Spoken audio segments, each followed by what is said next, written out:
Hey, welcome to the Rockets postgame presented by Academy Sports and Outdoors. Oh, man. This is when you get on the bus and get out of town. Rockets get the win. 117-113. An improbable comeback down the stretch.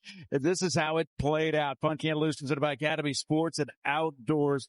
The Rockets working uphill all night long. Finally, Kevin Durant, the step back three gives the Rockets a 95-94 lead down the stretch, but we were far from over, Murph. There was a lot of basketball left to be played.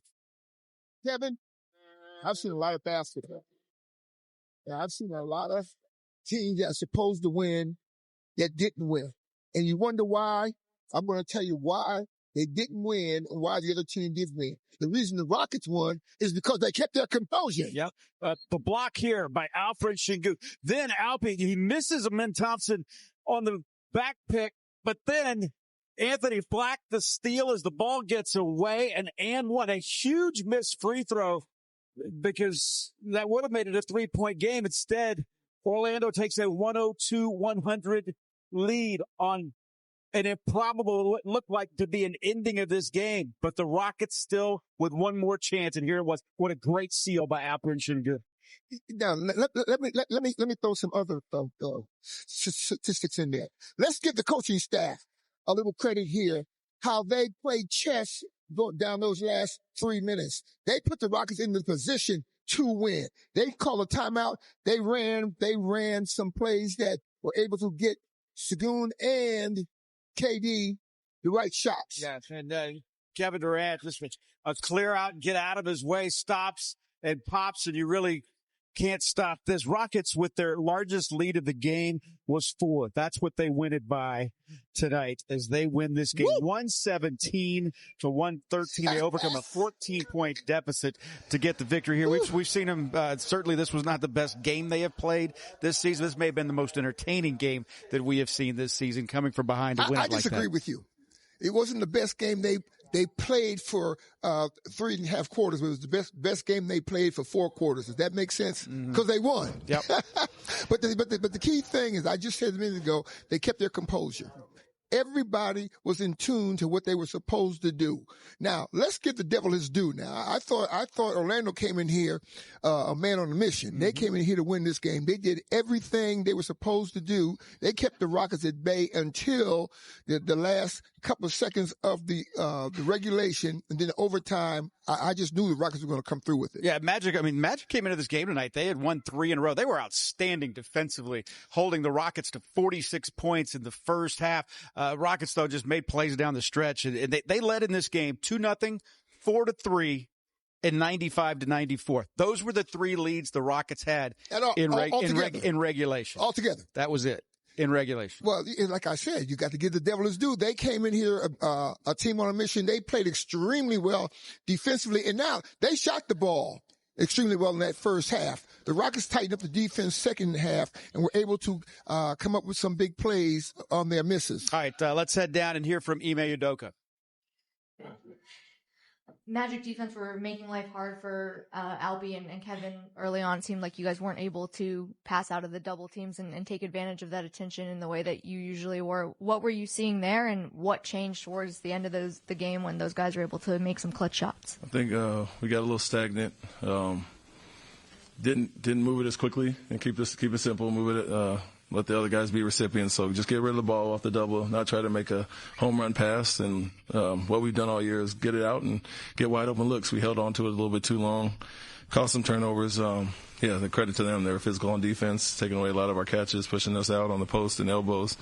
It was a gutsy win on our part. We had to dig back in. It was ugly at times, but came down to the clutch with some crucial plays. Since you have so many young guys, do you like that they're having to learn to win ugly, close games like this? Yeah, younger, old, newer group together. I think that game's going to help build some character and put us in certain situations that we haven't been in as a group. So it's not just the young guys, Kevin with those guys, and everybody else that came in and contributed. And so, like I said to them, it was nasty a lot of the game, especially the first quarter. Felt like our effort, and we picked up our intensity the last 3 quarters and overtime, but, got it back to 2-point game, back to 9 and kept having to grind back and, good situational things to work on at the end of the game. And we executed well in those situations. Coach, it's been a few years since you and Kevin were in Brooklyn, but as far as being a leader, are you seeing anything different with how he's approached his teammates in these tough situations? Yeah, it is a different situation for him overall. I think, being with a younger team, he has to be more vocal at times and, more demanding at times. And, I said the same thing about Jeff Green. He's in a different role here with a much younger team the last 3 years, and he's more vocal and much different than when he was in Brooklyn. And same with Kevin. You got James Harden and Kyrie and a lot of vets around you. You don't have to speak up or do certain things as much, but being here first time with this group, it's a different type of leadership, just not just showing it every day. It's more teaching and putting your arm around guys. And so it's a different type, and you've seen that from him. Yeah. Can you just talk about how much it helps to have Kevin, all those things you just said, but to know that you're just never really out of it with somebody who's comfortable in those situations and being so clutch? Yeah, I mean, they were doing some different things, throwing bodies at him, switching some matchups, and for the most part, they didn't double as much. Some, high hedges in the pick and roll, but if he gets a matchup that he likes, big or small, he's going to get a quality look off. And so, they wanted to guard one-on-one, and we trust him at all times, getting to the spots that he likes and, taking and making those shots. And so luxury to have that when it's not going as smooth as it has been. A guy you can kind of hand the ball to, and he can get the shots he wants. And, we had guys that were off in some sorts tonight and, still had really good numbers overall. But on a normal night, we'll, make some of those shots, get some of those offensive rebounds. But it's good to have him as an outlet when it's going a little rough. To that point, I know it hasn't always been that way since you've been here in Houston, but what is it like as a coach when late down the stretch you have multiple guys that you trust that you can draw up plays for?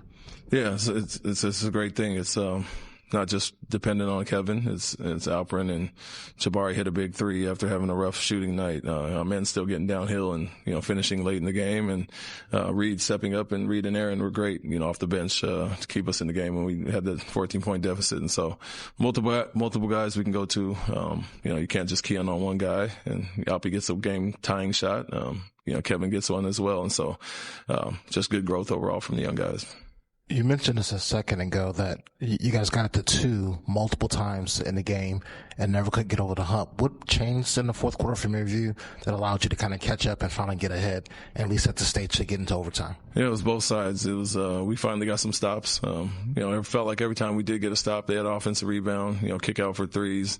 So we finally got some rebounds, got out and ran, and then converted some shots, just frankly, that simple. Some of the ones we were missing earlier, some of the offensive rebound putbacks and things of that nature that we were dropping those balls, we converted those later in the game. So a combination of both ends. They started to send more and more action, it seemed like, at Kevin late in the fourth quarter, and then you guys kind of went to Alperen time and again. Is that kind of a directive from you if there's more and more pressure on Kevin to use Alperen as that go-to guy? No, not always. I think we like to invite that pressure at times because we can get the numbers behind it.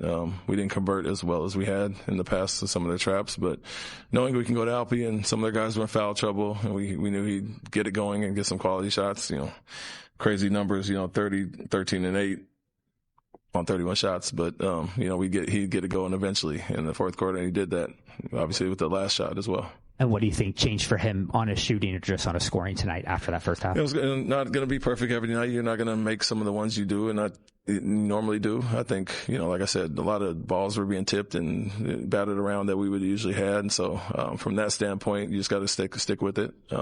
Rough shooting night for guys. Jabari hits a big 3, and then Alperen comes through in the clutch. And so when you're dependent on guys to do that and that's their role, you just got to stay confident, stick with it, and know the worm is going to turn.